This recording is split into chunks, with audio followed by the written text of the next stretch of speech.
Hello, ওপর তো আলাপ করছিলাম, তুই থাকলে তো আজকে একটা কিছু হয়ে যেত, তো আমি তো যাওয়া সম্ভব। কাস্টমার কেয়ার আলাপ করছিলাম, তবে আপনি নিয়ে আসেন, সমস্যা নেই, দেখতেছি।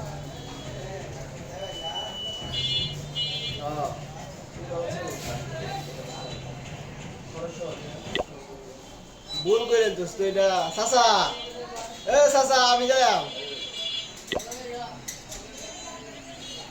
কথা হয়েছে কি, এটা তো কাস্টমার কেয়ারতে তুই কষ্ট লাগাই যাচ্ছে, গেলে সুন্দর দিকে লাগাই দিল।